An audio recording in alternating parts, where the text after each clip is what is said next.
Good evening, everybody. Welcome. I'm Jennifer LaRue, and I'm delighted to be hosting this evening's program on behalf of the Mark Twain House and Museum. I've had the delight of spending some time in the green room and earlier in our tech chats talking with tonight's three guests, and I think you're all going to be very pleased that you chose to spend an hour with them tonight. It's going to be a very fascinating and moving program. So I'm not going to talk too very long because I want to get to our guests. I do have just a few remarks to make. First of all, welcome again, everybody. I see people here, somebody from Portland, Oregon, and Baltimore, Maryland. What a great, silver lining this has been to the pandemic. These programs would allow people from all over the world to join together to enjoy an evening's conversation together. So we're so glad to be part of that phenomenon. The Mark Twain House and Museum closed its doors, thinking very temporarily, I believe March 13th of 2020. And since that time, there have been many periods when the Mark Twain House has been without its major source of revenue, its guided house tour. Glad to say that they're back in business with that. But the thing that's kind of kept us all hanging together through the past 2 years are these virtual programs that we've been offering, sometimes as many as 2 or 3 a week. And it's been a wonderful way to remain engaged with people and to give you all something to do, and talk and think about. So we're really, really glad, as I said, to be part of that. So keep on chatting away in the chat. That's part of the fun of the virtual setting. And know that this program is being recorded. You can come back and watch it again anytime you like, simply by following the same link that you used to get here this evening. And one of the fun things about Crowdcast, the platform that we use, is that the chat remains live in perpetuity. So if you make a friend or start an interesting conversation in the chat, you can continue it even after the program is ended just by going back to the link. However, we are going to have a Q&A session toward the end of the program. If you do have a question for any of our three guests this evening, rather than posting that question in the chat where it might be harder for me to find, and I'll be managing that part of the program, if you could do me the great favor of posting your question down at the bottom of the screen where you see the words "Ask a Question." You can post your question there. You can take a look at the questions your fellow attendees have posted and see if you have the same question, and you can upvote it, thus moving it to the top of the heap. So keep an eye on that, and please keep the questions coming. That's a real fun part, interesting part of the program. While we're looking at that part of the screen, I want to ask you to draw your attention to the long green bar that talks about support and donations. Tonight's program is being sponsored equally by the Charter Oak Cultural Center, B'nai Tikvoh-Sholom, the Neshama Center for Lifelong Learning, and the Mark Twain House and Museum. And I want you to know that if you are able to donate anything of any size by clicking on that green button, every single penny that you're able to share and spare is put to very, very good use by the three organizations who will share that support. And every single penny is very deeply appreciated. So thank you in advance for anything you can do along those lines. So one more thing before I thank our sponsors and introduce our guests in the chat. I've seen it pop up a couple times, and we'll keep it going. Thank you to my colleague Jacques Lamar, who's been kind of moving things along in the chat. You'll find a link by which you can purchase your very own signed copy of the book that we're going to be talking about this evening with the author, Eleanor Reissa, of The Letters Project, A Daughter's Journey. And know that, we're no dummies. We know that you can go purchase this book elsewhere, but do know that if you do choose to purchase it through clicking that link, number one, you get a signed copy, which is not the case all the time. And also know that your purchase does benefit the Mark Twain House and Museum, and the museum does appreciate that support very much. And thank you so much, Jacques, for reposting that link. So I do want to thank our sponsors. This program tonight, like all of our virtual programs, is sponsored by the Wish You Well Foundation and by Connecticut Public WNPR, our media sponsor. It's also produced in part with support honoring the legacy of Frank Lord. Frank was a much beloved trustee of the Mark Twain House and Museum who passed away last year, and it's a great honor and delight to be able to offer these programs in his memory.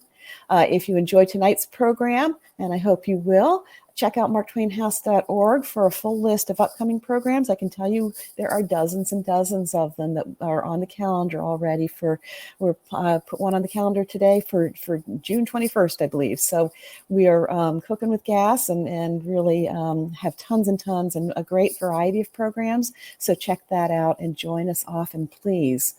So with no further ado, I'd like to introduce our three guests. We are joined tonight by composer and pianist Ted Rosenthal. And there's information about his jazz opera, Dear Eric. He's going to be sharing a clip from that. And there's going to be a performance of that coming up. It looks like Jacques has reposted that as well. So check that out. We're also joined by singer, director, actor, and playwright Eleanor Reissa, and again, the author of The Letters Project. And our moderator this evening is the lovely Rabbi Debra Cantor of B'nai Tikvoh-Sholom here in Bloomfield, Connecticut, just around the corner from the Mark Twain House. So it's going to take me 2 seconds to get everybody up on screen, so bear with me as I bring on Ted and Debra and Eleanor. There we go. Yeah,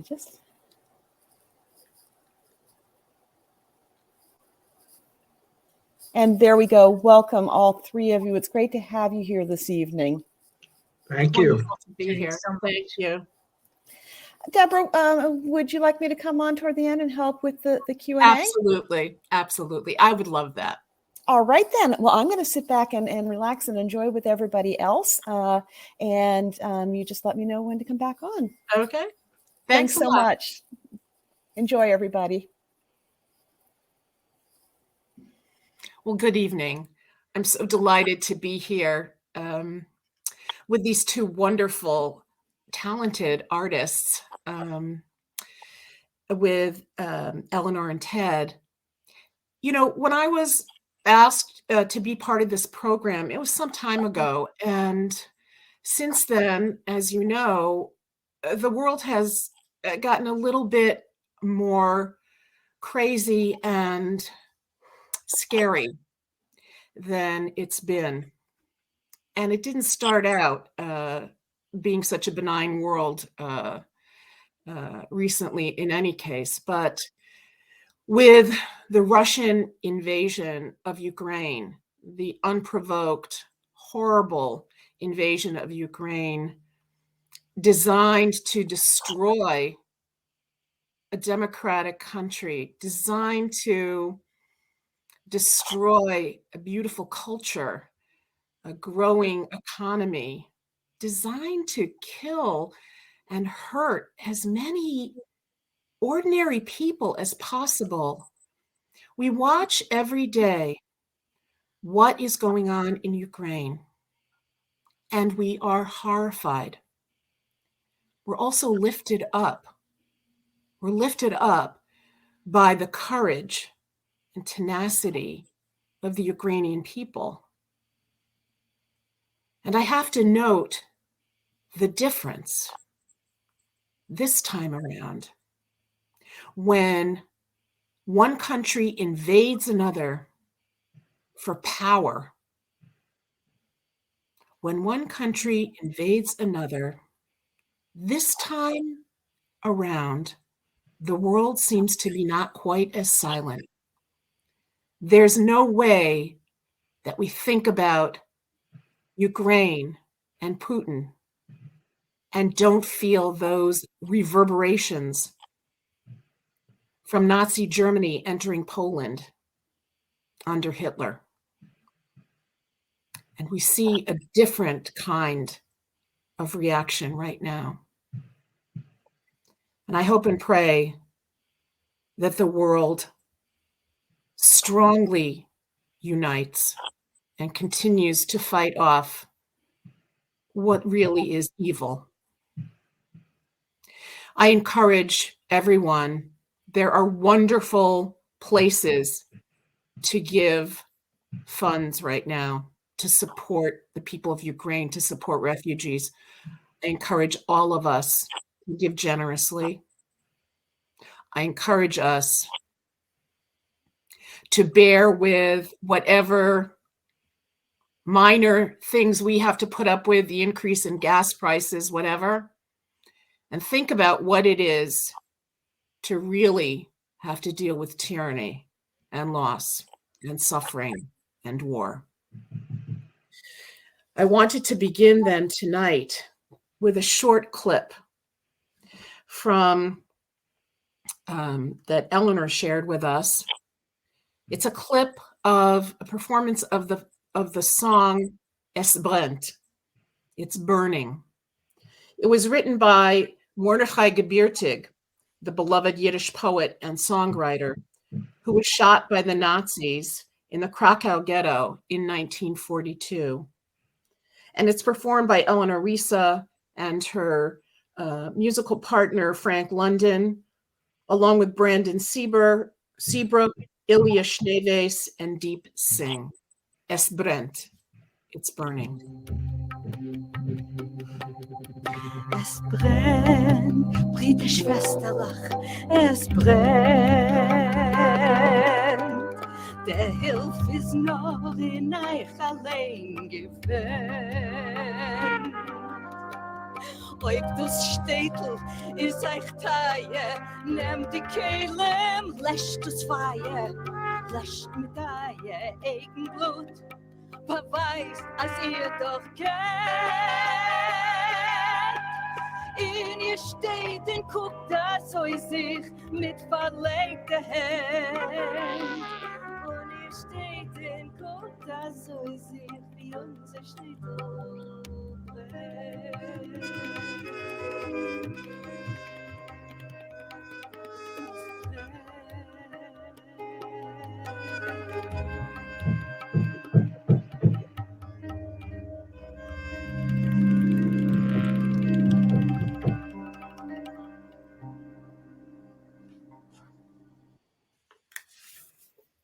Thank you. I'd like to offer a prayer for peace that was written by Rabbi Nachman of Bratslav in the Ukraine. He lived in the late 18th and early 19th century. And this is what he wrote. May we see the day when war and bloodshed cease, when a great peace will embrace the whole world. The nation will not threaten nation, and the human family will not again know war. For all who live on earth shall realize we have not come into being to hate or to destroy. We have come into being to praise, to labor, and to love. Compassionate God, bless the leaders of all nations with the power of compassion. Fulfill the promise conveyed in Scripture. I will bring peace to the land, and you shall lie down, and no one shall terrify you. I will rid the land of vicious beasts, and it shall not be ravaged by war.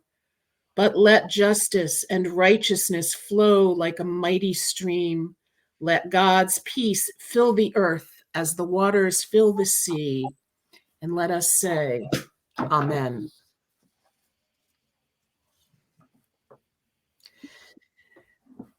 First of all, let me just say, I loved the book and I loved the opera, although I've not yet seen the opera in person, but I saw the video of it. And I want to just say, buy the book and go see Dear Eric when it's performed at the Charter Oak Cultural Center. So that's my beginning. Both of you, although you had, one is a book and one is an opera, both of you began your journey to writing, composing with the discovery of letters from the past. And the letters were written by family members long gone, Eleanor's father writing letters to her mother, and Ted's grandmother writing letters to her son, in other words, Ted's father. The letters were in German. And for both of you, those letters in German, those old letters, sat for a long time before they were unlocked, read by you. So what occurs to me is the obstacle, the challenge of translation. First of all, you're not German speakers. and these letters were in German. But that's not the only challenge of translation. The writers of these letters, the authors, had the challenge, the kind of horrible challenge of translating the experience of living under Nazism into words, experiencing the Shoah and putting that into words, something that is beyond words. And then, because you are both gifted artists, you took those translated letters and you transformed them into art, into a book, and into an opera. So I want to begin by asking you both, first Eleanor and then Ted, to tell us a bit about the role that the letters played in your understanding of your parents and of yourselves as children of survivors. The letters of my father that he wrote, they were written in 1949. So it was after the war, after Auschwitz, after the death march. And they were written to my mother, who had gotten her visa to America, to Brooklyn, 6 months before he ultimately would. And so these were letters mostly of longing. And there were 56 of them. I mean, and I found them when she died in 1986. He died in 1976. They divorced in 1960. I was born in the 50s.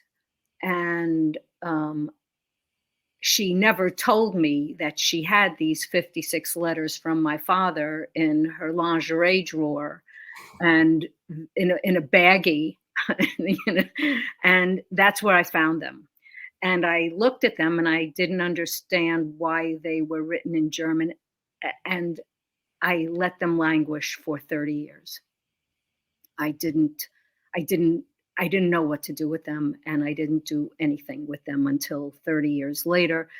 And in the FYI of those letters, in only one of them does my father mention Auschwitz. In one of the very, very last letters, there's a sentence about Auschwitz, but not anything else. There were other documents I found in my journey, and the letters were really my excuse to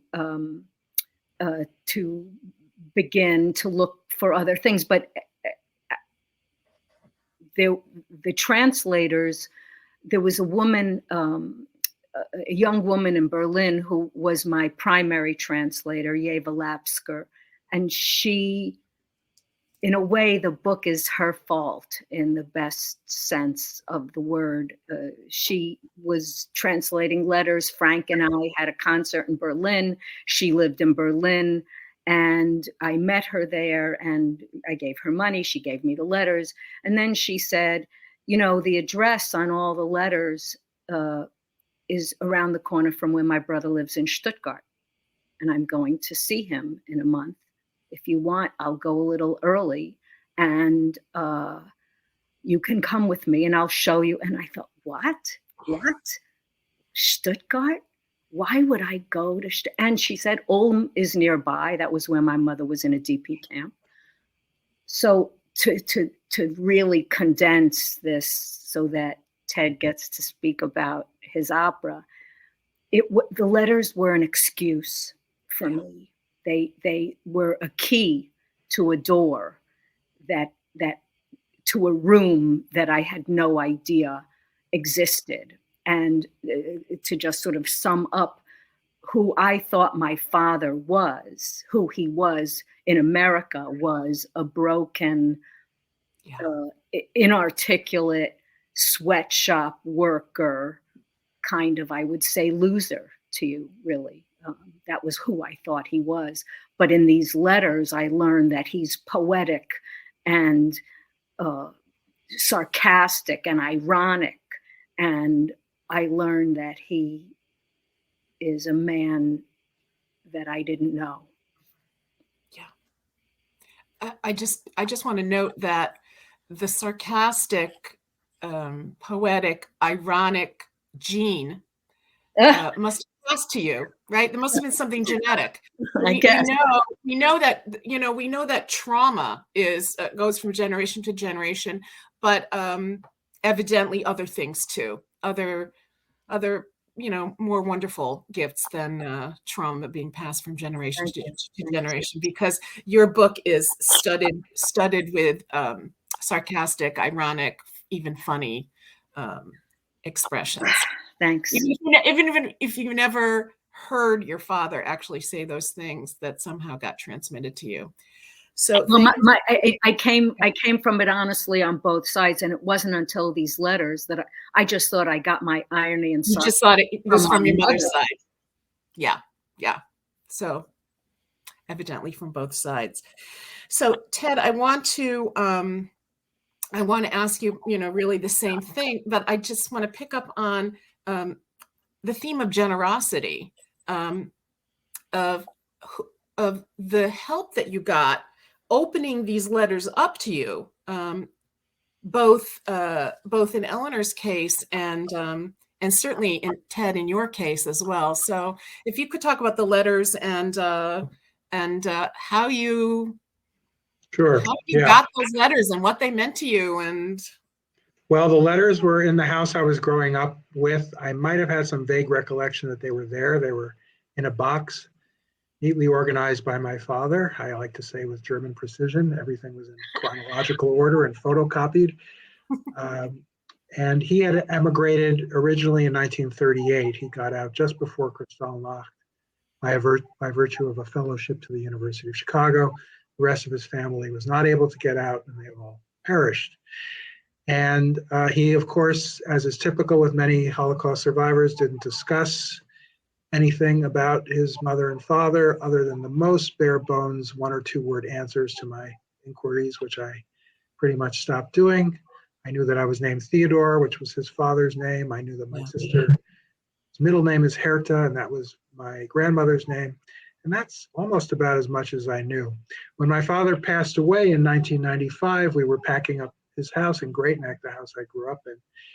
And I was still living in an apartment, and my sister had a home in the suburbs, and she took most of the possessions. And for some fluky reason, when we saw this box of letters, I said, you know what, I'd like to take that box of letters. So I did. And another 20 years, if I'm doing the math right, went by until 2015, when we were invited back to my grandmother's hometown of Bad Camberg, Germany, which is a small town outside of Frankfurt. And the Historical Society of this little town was very earnestly going about restoring a religious school. And they were contacting the members of the Jewish community. And my cousin, who lives in Westchester with us, actually found out about it and asked my wife Leslie and I if we'd like to go. And we looked at each other, and it was kind of uncharacteristic of us to just 2 or 3 weeks later say, let's take a trip. But it really sounded fascinating, so we did. And then another even more significant uncharacteristic move was that I decided to take out this box of letters. Now, I actually didn't bring them because we were packing and rushing. But after the lovely weekend where we met descendants of this town and we met this man,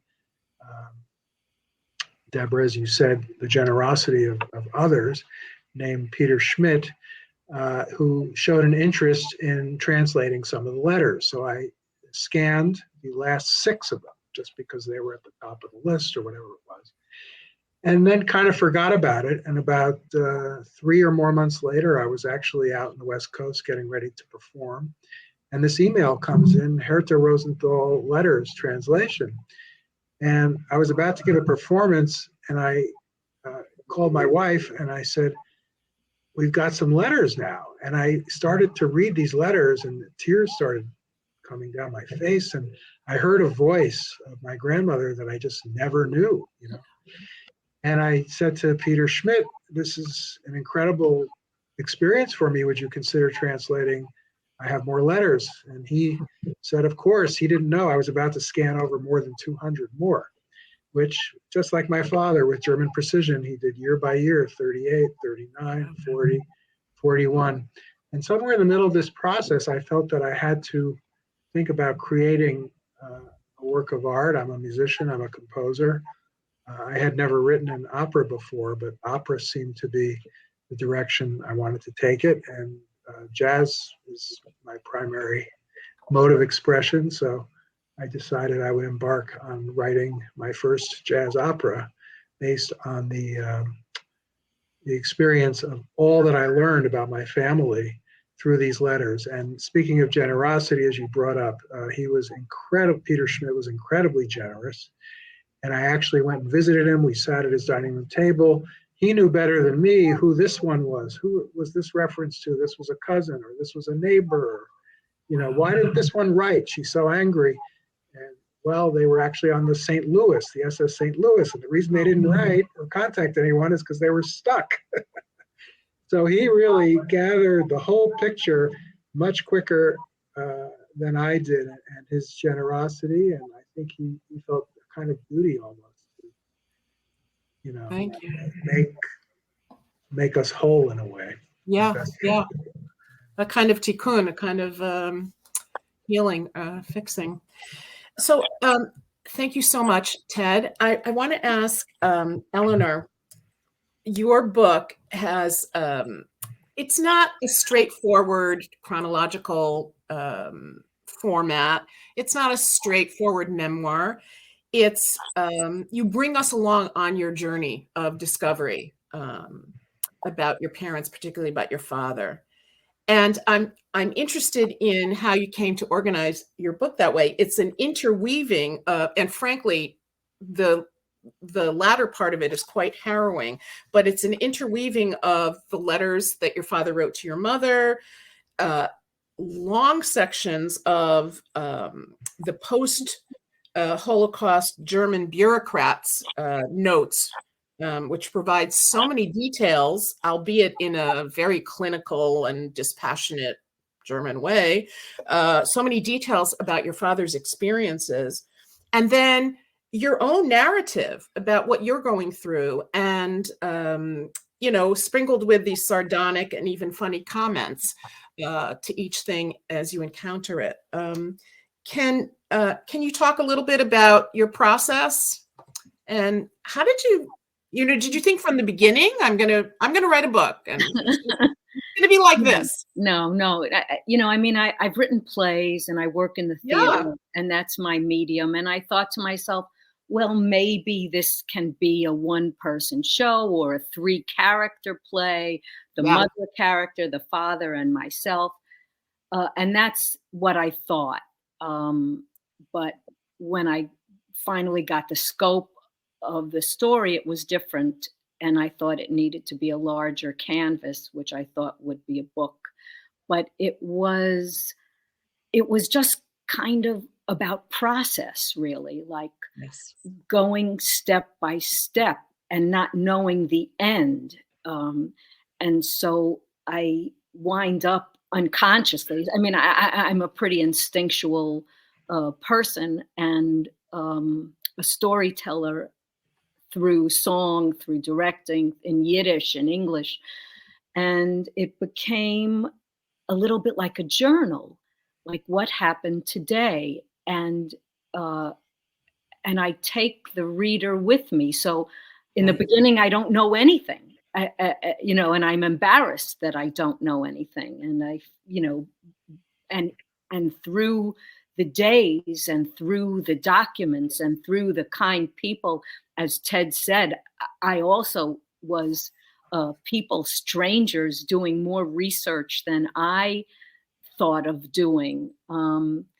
And it just became this journey where each step in Germany was like, I thought, wow. I mean, wow, what a coincidence. Wow. I mean, I met the daughter of my father's best friend.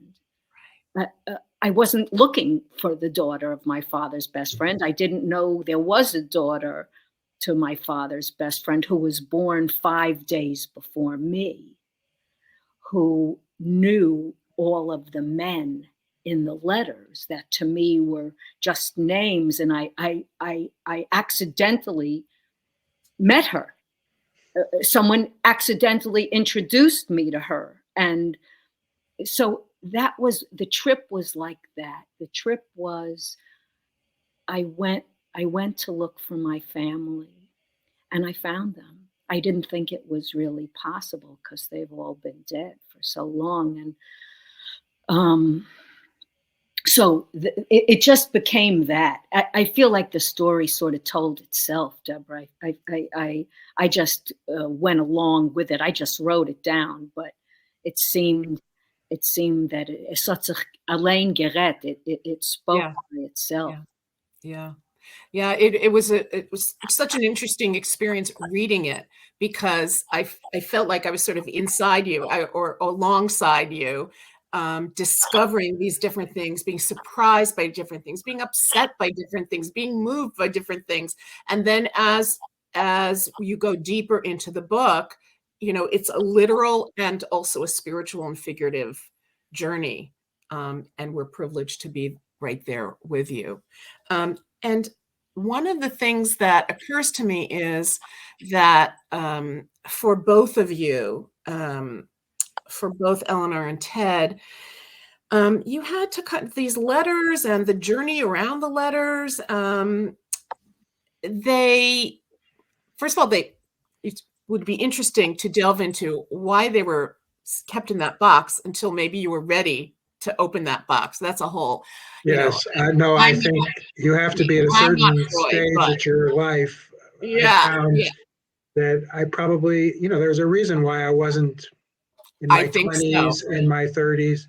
I had other things on my mind. I had music on my mind. I had starting a family on my mind. And I think you come to a certain point when you're ready to really figure out on a deeper level who you are and where you came from. Open the box. Yes, open the box, metaphorically. Yes. And one of the reasons to finally open the box is because you haven't been told the whole story. Right. And especially, I think, Ted, that was one of the big elements in the opera. Right. There's a song called "Everything My Father Never Told Me." Yeah. And the son, who is named Freddie, but is really Teddy or me, is lamenting the fact that his father never really shared himself. And because of the fact that he never shared so many important parts of his history, there's a distance that is occurring between them. And of course, there are reasons. The immigrant nurse sings. I love that. Reasons why immigrants want to just shield their children from these painful experiences. We're now in America. It's a new life, all these things. But so it's a very kind of a double-edged sword, looking back, looking forward. How much do you share with your children? If he tried to share it with me as a teenager, and all I was thinking about was jazz, I probably wouldn't have even been interested. So the timing has to be right. And, some Holocaust survivors are more willing to share these kinds of histories. But my father, as is typical, shared almost nothing, as I said. Yeah, I think much more typical. And by the way, I love that touch. I love the having sort of the testimony of the father's nurse, Right. who herself is an immigrant, and and the song that you have her sing.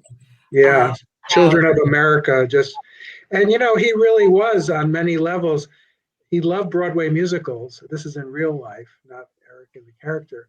And he was proud to be an American, and he married a woman who was an American. And a best friend of theirs told me, he said, "I married a real American girl." He was very happy about that.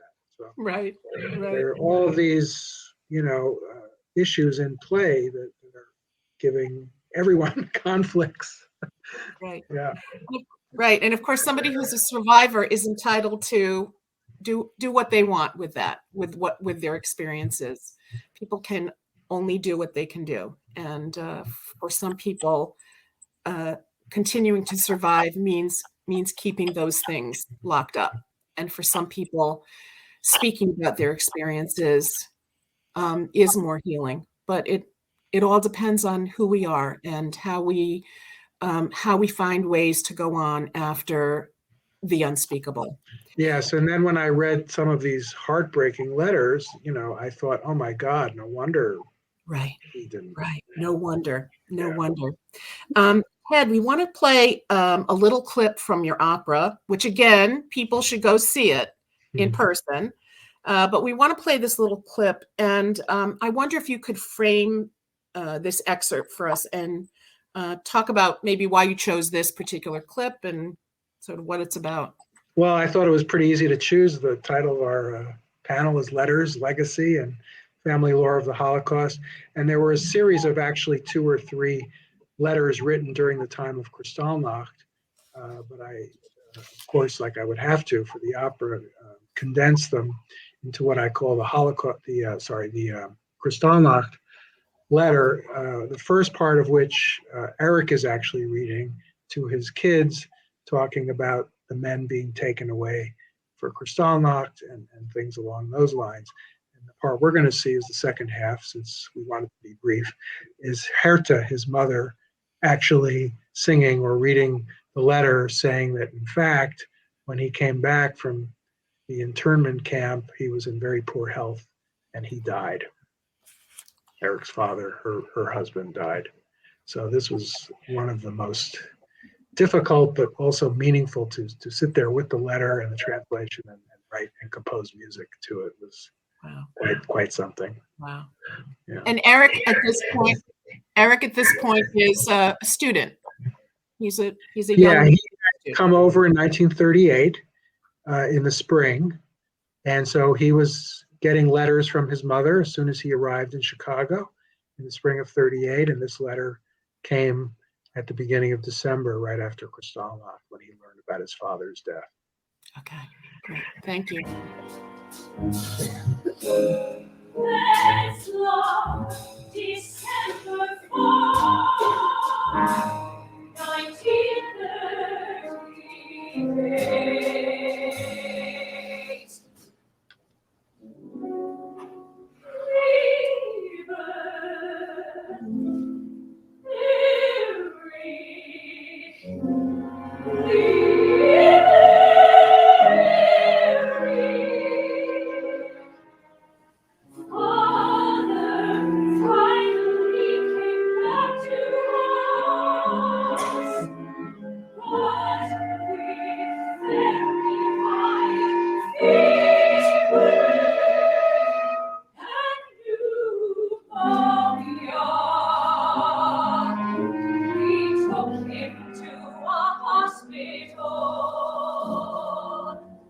Critical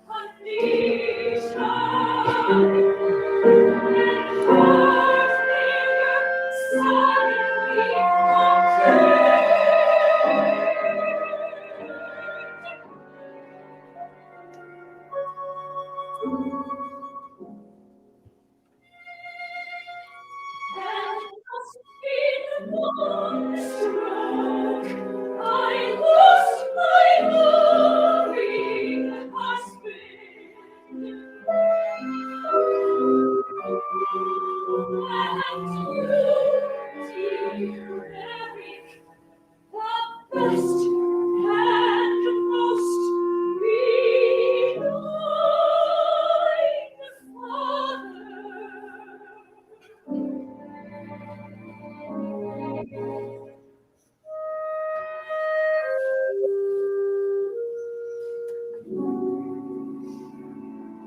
It is a heavy blow for the two of us, and we will miss him terribly. Please go to a cinema and save Paris.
Thank you. It's beautiful.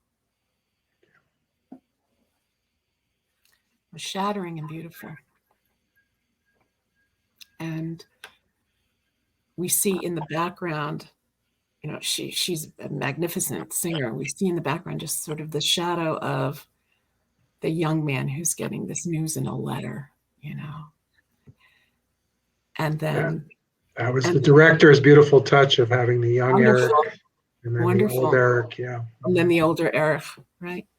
Right. Very beautiful. Thank you so much. I want to just go over to Eleanor for a minute. You ended the book after these, as I said, really harrowing, finding these really harrowing revelations about your father's experience during the Shoah. And you ended your book with a section you called takeaways. And I wonder if you could share some of those takeaways with our audience. I'll read you just a little quick bit of it. It's been more than 2 years since I was in Germany. Before I went there, I knew nothing. Now I know a little bit more than nothing, but still not everything. The darkness that has been with me all of my days is clearer now, more defined, based on facts rather than shapeless shadows.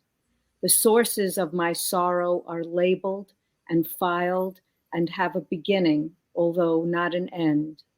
That will die when I die. There's something else, though, something I've been holding inside for these 2 years, waiting for this moment to say, here and now. I will repeat these words again and again until the very end of my days. My father and the others who lived and died during that time in that place were not survivors. No, I reject that term. Those people did not survive. Dogs survive, cows survive. What those people did, all of them, not just the ones in the ghettos or the forests or the basements or the camps, was fight. They were fighters. Whether they lived or were killed, they fought. With every molecule of their breath and brain and brawn, they fought to live with all of their might and their heart and prayers and selfishness and selflessness and guns and books and pens and bread. They were Holocaust fighters, not survivors. In the cattle cars, up the chimneys, in the attics and tunnels and sewers, they fought for their lives, for our lives, for my life. I am not the child of Holocaust survivors. My father never bowed down his head, he said. Well, why should I? Why should we? Words count. I, Eleanor Reissa Schlisselberg, am the daughter of Holocaust fighters, courageous humans who fought the devil like hell for life to the death. Thank you. Thank you.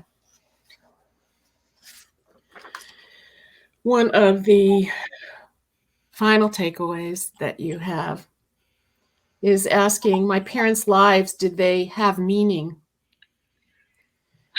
In my life, what's the meaning of my life? And you say, you know, as my parents' daughter, I'm entitled to be happy, to have something my mother dared to dream about, to have something she doesn't need but actually wants. Like to think they would have said, do it. And you talk about climbing up a mountain in the Dolomites in Italy. And one of the funny things that you said, you asked yourself as you were doing this, and it was this exhausting hike, and you asked yourself, what's the difference between a hike and a march? Snacks. So, well, I mean, because you know, this story has been with me, like all my life, and I find myself in places, and there in the summer of the Dolomites and cappuccinos and espresso and beautiful chocolates. And I think of my father's march in the winter of His march, the January, death marches. Oh, yeah. And so it goes, and someone says the word shower. I mean, or train, or Right. there are associations in a way every day that you just kind of slip through, but have a little bit of a ping to them. Yeah. And then you look and you say, the vista of my life is their vista. My little victory is their victory. I wish they could have seen it, lived it. Their lives were so hard, too hard, and yet so driven, so strong and relentless and determined, so that I could have this moment. And Ted, I think about your father, having lost almost everybody he left behind, and the life that he built here as an American. And as you show in the opera, going with his girlfriend and then his wife to jazz clubs, being in Chicago, and determined, lamrot hakol, despite everything, to live life. And then you write a jazz opera about this story. There's so many connections here between the loss and the beauty, between the trauma that gets passed down, but also the courage and the dignity and the beauty of their lives. Well, jazz really symbolizes democracy and freedom. It does. And, it's American, like almost nothing else is. So it's such a great idiom. It's such a perfect idiom for, your father's determination to be American, to get that American wife, and to be American. And he was successful here, by any measure. But it was left to you to really tell his story. As it was left to Eleanor to tell her father's story, and about her mother as well. So I just want to close it, and then I'm going to ask if Jennifer can come back on and help us with these questions. In the very beginning of your book, you have 3 quotes from Primo Levi, Aharon Appelfeld, and one by Philip Glass. And I want to end with the quote by Philip Glass. He writes, "What is the meaning of life? It's the lineage and the connection to the past and the connection to the future. It's in our children, it's in our friends, it's in our work. It's all around us." Thank you so much for being here with us tonight. Thank you, Deborah. Thank you. Really great to be here and great to be with Ted, because it's so. Yes, great to be with you and share our similar interwoven. experiences. I mean, the set of your letters, of your family's letters, looks exact like the cover of my book with my German letters in it, Yeah. Oh, yeah. Speaking of book, and you have to get a book. I know. I'll hold it up next time. Wow, what a fascinating conversation. And I've been keeping an eye on the chat, and I think you've really connected with people, and people are really connecting back with you. These are powerful stories. Thank you so much for sharing them. Taylor has a really good question that I kind of had the same one, and you've touched on this a tiny bit, but were your families as excited to elevate these stories in public as you were? And I think this is for both Eleanor and Ted, or did some, was there a concern to keep them private as your parents did? Well, my sister definitely initially had some trepidations about going public in this kind of way, especially because, the opera became a drama, really a play, and I was not holding true to every last bit of family history. I wanted to make a good drama and a good opera. But she came around and really grew to appreciate, the work as it came to fruition, and a few other cousins. There aren't many family members to begin with, but the other ones I think were kind of tickled and enjoyed the fact that, this was going to be in lights, so to speak. Private family story. So ultimately there were no objections. Good. How about you, Eleanor? I mean, there aren't many people living who are in the book, but both of my brothers are living, and as Deborah said, I do have a bit of a sharp tongue sometimes, and sometimes I kind of said what I felt as I felt it. I wanted to be true to the experience of the trip, and I was afraid that people would be angry with me, and some people were for a period of time, and they're not really so angry with me anymore. But I mean, I would just say, if you're going to write a memoir, be careful. Well, I don't know if it was Anne Lamott, the great writer about writing, who, we all love her book, Bird by Bird. I think that she's the one who said, listen, if you don't want anything bad said about you, I'm a writer, just don't do the bad thing. Easy for Annie Lamott to say. Right.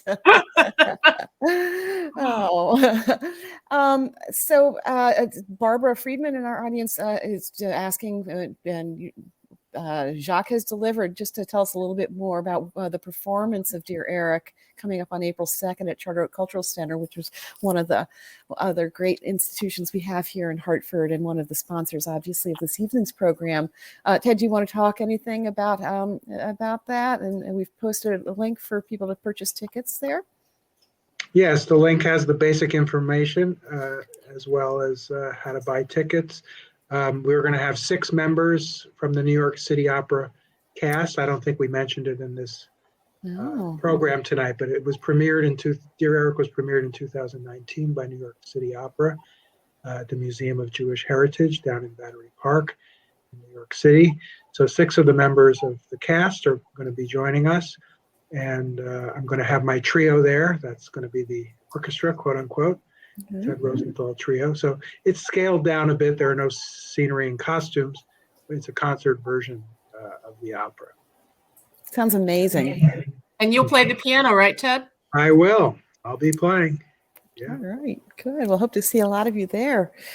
Taylor, who had an earlier good question, has another good question. Having done this project based on letters, has either of you changed the way you communicate yourselves so later generations can also discover their ancestors, either in content or modality? More letters and fewer emails, perhaps? Good question. I've always written letters, but no. I mean, it's really I have journals that are for decades, actually, that will be horrifying after I'm dead, but I'll be dead. So, I guess you're welcome to it. They're fairly boring, except for the parts that are not. No, I'm not particularly a letter writer either. I think we all probably have conversations around the dinner table about, how do you sign an email, begin an email, how formal should you be, what are texts like? But I think the realization that even a text or something on Facebook, pretty much everything is permanent. So I think that part of it, but that's more an indication of technology today than the experience of discovering these letters. It's both ephemeral and at the same time. Yes, exactly. I'm sorry, I heard there was a noise and I couldn't hear the beginning of your sentence, Deborah. I just said that electronic communication is both ephemeral and permanent at the same time. Right. Right. And just as a kind of sideline, has it changed? It must have changed the way that you do your job and you're talking with your people in your community, your synagogue community. Has it? Particularly during the 2 years of the pandemic, the issue of being present for people. How can you be present for people when you can't be with people? Very challenging for all of us. Challenging for for me as a rabbi and for a synagogue community, the most that we can do for people is be with them, is be present with them, particularly at important, painful, joyful moments. And having been prevented from doing that in person, we became very reliant on Zoom and on all of these other platforms, which has both been a gift and has shown us how much human contact and being in person with others is at the heart of what it is to be human. Right. Yes, I got many very enthusiastic responses from my cast and musicians when I said, in fact, after many postponements, here's the date, we're going to do it. And they were so thrilled. So we, performers love to perform, but really love to perform for people, not for screens. Well, and also love to be in a room with each other. I mean, love, the pianist is with you and not somehow in exactly. I mean, you're in a room together is really a joy. Right. It takes a little getting used to now, though. I'm in a number of groups that has, we've been meeting for 2 years on Zoom and this kind of program, and it's a little hard to get yourself out of the house and go to an actual meeting now. We've gotten so accustomed to this. It's worth it. It is worth it. It's worth it. I've worn a mask to a number of theatrical performances. And it's so worth it to get yourself out of the house, get dressed, even with good bottoms, not just from the pajama bottoms. Yeah, get dressed and put on that mask and be there with an audience, and the interplay between the folks on stage and the audience, and among the audience and among the players. It's just beautiful. Yeah. Well, And speaking of things like that, somebody who's not put his or her name said, not a question, but a memory. I'm delighted to see Rabbi Cantor on here. She officiated at my wedding at the Kane Street Synagogue in Brooklyn in 1989. Wow. So, are they still together? I don't know. They don't say who they are. I hope so. And Barbara, who's asking about the dear Eric, again, that information is posted in the chat. So please take a look over there. It looks like you might have missed that. I'd like to really thank the folks at Charter Oak, Rabbi Donna Berman and Jacques, who's doing a lot of work. And we're also appreciative to get the chance to perform it for you. Well, I second Ted's emotion there too. So thank you. It's been great to be here with you. Well, I think that the audience has asked its questions, and I appreciate it. I know that there was question about the initial quote that you shared with us, Rabbi Cantor, and I was doing mechanical things, technical things, so I don't know that I caught what that is. But would it be possible after the program to get that so we can stick that in the chat and people can come back and look at that? Yep. That would be awesome. Thank you. Well, my goodness, what a lovely way to spend Tuesday evening. Thank you, all three of you, for sharing your stories and your gifts with us and for being here. And thank you to the audience for being here as well, and for your great questions and your enthusiasm, and also for your donations, which again are being shared among Charter Oak Cultural Center, the Mark Twain House and Museum, Neshama Center for Lifelong Learning, and Tikvoh-Sholom Synagogue. So we're delighted to be partnering with all those organizations on this program. So please don't be strangers. Come back and see us, and we'll do this again one day. Sounds great. Thank you so much, Jennifer and Rabbi. Thank you all. Thank you. Thank you. And buy the book. If you weren't already convinced you wanted this book, I can't imagine that you don't want to buy it now. So the link is right there in the chat. Buy it from the link so that the money goes to these great places. Thank you for that. Thanks for that reminder. And also, again, you do get a signed copy on your signed book plate. So a win-win-win. Thank you, everybody. Good night, and we will see you next time. Thank you. Bye-bye. Bye-bye. Bye.